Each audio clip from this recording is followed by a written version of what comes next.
జై తెలంగాణ. ఇవాళ నిజామాబాద్లో పసుపు రైతులు ఉద్యమిస్తున్నటువంటి తీరుని మనం గమనించడం జరిగింది. మొన్న మిర్చి రైతులు అదే తీరుగా ఉద్యమించిండ్రు. కానీ మాటలు చెప్పినటువంటి కేంద్ర రాష్ట్ర ప్రభుత్వాలు ఇద్దరు కూడా మరి రైతులకు ఆదుకోవడానికి ముందుకు రావడం లేదు.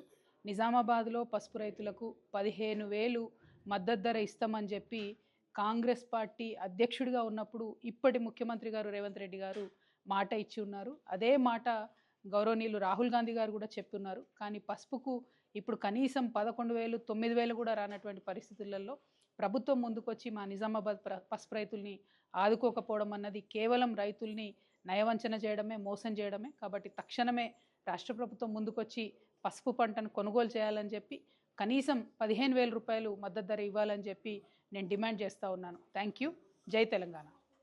విధంగా పసుపు బోర్డు తీసుకొచ్చామని చెప్తున్నటువంటి భారతీయ జనతా పార్టీ మా ఎంపీ అరవింద్ గారు కూడా మరి ఈ సందర్భంలో కనీసం రైతులను పరామర్శించేటటువంటి పరిస్థితి కూడా కనబడడం లేదు. పసుపు బోర్డు తీసుకొచ్చారు, దానికి చట్టబద్ధత లేదు.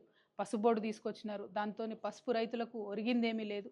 కనీసము ఆ పసుపు బోర్డు ఇనాగ్రేషన్ టైంలో బండి సంజయ్ గారు ఒక మాట చెప్పినారు, మేము చాలా దీంతో పసుపు రైతులకు లాభం చేస్తాము, ధరలు పెంచుతామని చెప్పినారు. మరి ఆ ప్రయత్నం చేస్తున్నట్టుగా కూడా కనీసం కనబడతలేదు.